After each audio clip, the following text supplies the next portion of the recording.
Yeah. Okay, everybody who's been watching for the last minute saying I can't hear anything.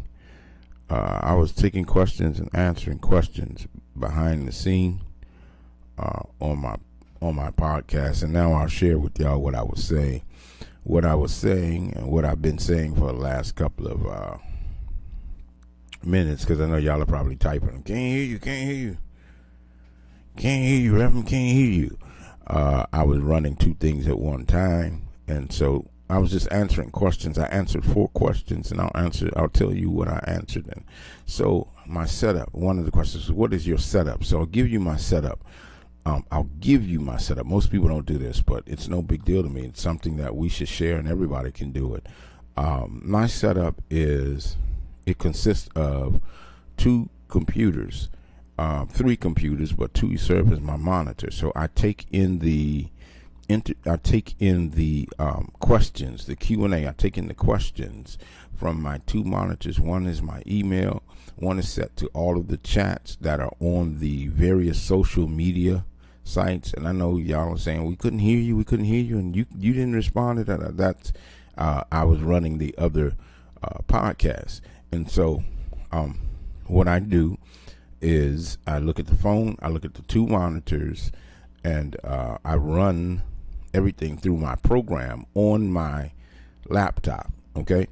I then have 2 lights, one on the left, one on the right, one over top of me, which you can see, which is horrible right now. I need to move that, but because I was doing something else on another site, they couldn't see it. You could, they couldn't. So, and it's called a 3-point setup. Really, all you need is a 2. I use a 3 because I don't want to wash out. Basically, in the daytime, I use the daytime light. At night, I turn the ring to the warm light and keep the daytimes on the side so you don't get a shadow, because the walls are light.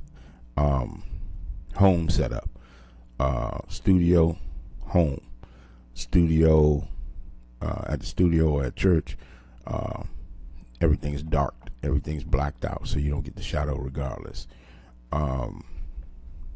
Yeah, they were asking me about why it looks like I'm eating a mic. It looks like I'm eating the mic because of the sound quality.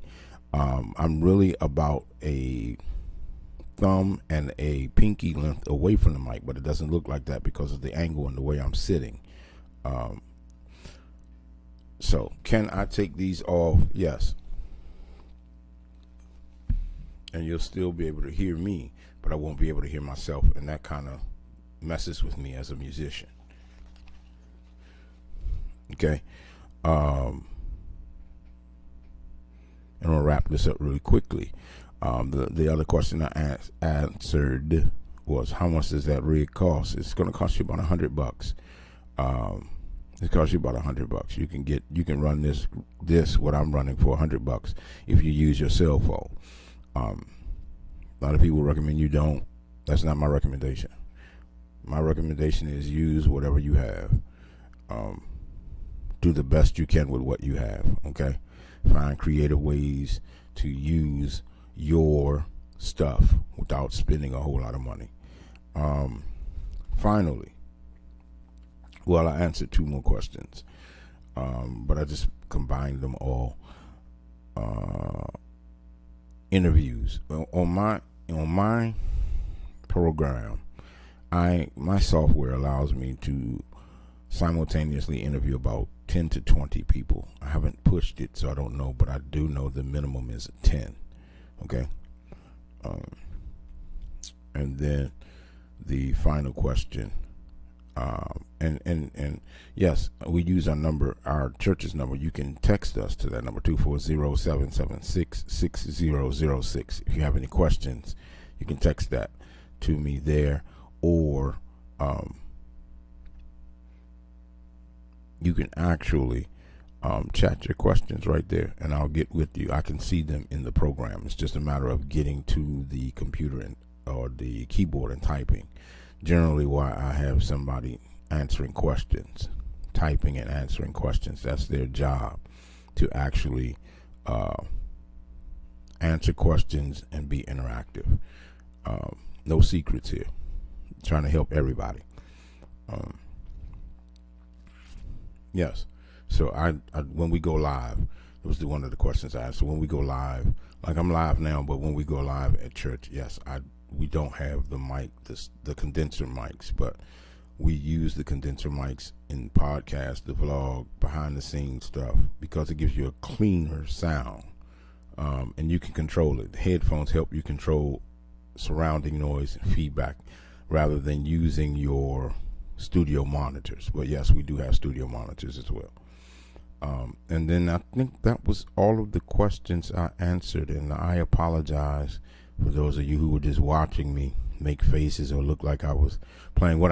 This is what I said, because they asked me how long had I been doing this, and what I said was, I've been doing this since 2007, and many of you didn't know I was doing it, and that's okay. But I've been doing this since 2007, so kind of hit ahead of the game, only because it wasn't pandemic inspired. I was doing blogs, and I was just talking on the blogs, just typing on the blogs the way I would speak, just raw, not trying to be profound, just reaching people and saying, okay, let me just talk about subjects that mattered to me, and so and that I thought needed voice from an overall perspective, not just one-sided. So it started there, and then Prophet Chambers put me on his radio show, his talk show, and I was a guest on there, and he had many guests, and the shows were going well. And then one day, the audience was like, yo, you need to put that man on all the time. His cousin told him that too. So shout out to Brian, who got me on the show permanently. And we had a set crew, and we were always on. People loved my vibe. I was funny. I was serious. I was spiritual. The favor of God. And I'm being 100. And that's what I was telling the young man. I was telling James, yo, don't try to, and that's funny, because I say I'm only taking your question because your name is James. I really told him that. Y'all couldn't hear me, but that's what I told him. I'm taking your question because your name is James, and I have so many James. My cousin was named James, or is named James. His son is named James. I have so many Jameses connected to me, and so I'm taking your question because you're James. By the way, you can call in, and I can actually put your call in. So if you call the number, I can put that through the computer and the program, and you'll hear the caller. So when you heard Leah speaking, my daughter speaking, she was speaking live. My spiritual child was speaking live through the phone, and you could hear it on the broadcast. So we're doing a lot of things like that. But like I told James, go with how you feel. There are days when I feel melancholy, and so my show has a melancholy feel to it. So what I do is, when I'm feeling melancholy and I know it's that kind of day, then I go with the blog or the podcast that's going to reflect that, versus the vlog, where you can see that, unless it's straight talk. You see what I'm saying? When I'm encouraging, or I'm talking about grief, any of those, or Bible with Brandon, and those kinds of segments, I'm generally on spiritual mode. I hope this doesn't mess anybody up, because pastors aren't always on.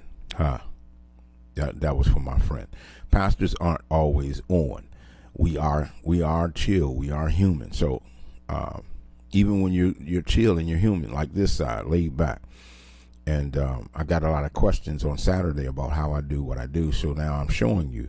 And I told them, I promised the class that I would definitely do this so they could capture it and get it as well. I don't sell my stuff. I don't. I could do on demand. I don't do that. And that's what I was telling James. I just go by how I feel. It's a schedule, but I go by how I feel. So on that, I learned that being on Prophet Chambers' show. When I felt really passionate or emotional about something, I shared that, and it came through.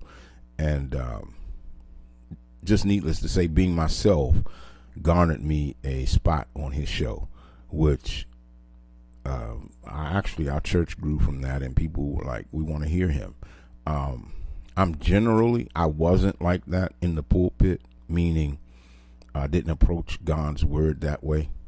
But generally, when I'm out of the pulpit, I'm just laid back, I'm chill. But I'm also passionate about certain things. I had a friend say, we want to hear you passionate all the time. Well, I'm not on 100 all the time, believe it or not. And so what I was telling James was, I was like, be who you are, and that'll come through, and people will follow you. People will like that. What I'm doing, y'all, isn't because of the pandemic. The pandemic just pushed what I'm doing to the forefront. Let me say that again. That'll preach. What I'm doing is not a byproduct of the pandemic. The pandemic just pushed what I'm doing to the forefront. Jesus, I'm about to shout now because I just thought about it. God just used this to help people really connect or see what really goes on and what I've been doing the whole time. So now that people are working hard, it's already in place for me. I had a bishop in Florida say to me, man, God told me shut down in October. So he shut down, right? And people were mad at him for shutting down, but he shut down. And now he's online, right? All he's doing is Facebook. And I think that's cool. And he listened to the voice of God and he did what he needed to do. But I've always kind of had this going on since 2007. So when my son in ministry tells people, man, we've been doing that since 2007, people probably look at him like he's crazy, but he's not. He's not lying to y'all. And if anybody's connected to me, any of those guys I trained, we were already doing outside of the box ministry.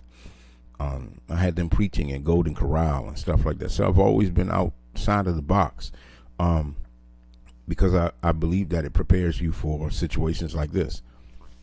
So that's what I said to James, be yourself. It's okay. If you're cool, you're laid back, you speak a little slang, do that. There's a time where there's no slang needed and you need to be 100% straight. Do that. There's going to be times where you feel angry about a situation or a subject. Do that. And that'll come through the mic. No games. No. One of our slogans or sayings or mottos was no gimmicks, no games, just God. And so let God lead you. Shout out to everybody, our essential workers who are holding us down. And I want to say an early happy Thanksgiving to everybody. I hope y'all enjoyed it. Again, I apologize for y'all looking at me flapping and waving my arms at the other computer. Y'all could not see or could not hear. You could see, but you could not hear what I was doing. And finally, the question. I'm really not as close to the mic as I look. No, I'm about a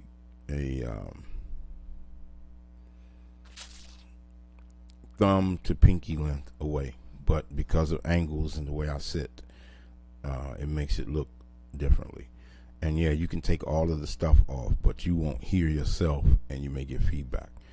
Okay, so I hope I answered all 5 questions for everybody, and I hope y'all got something out of this too.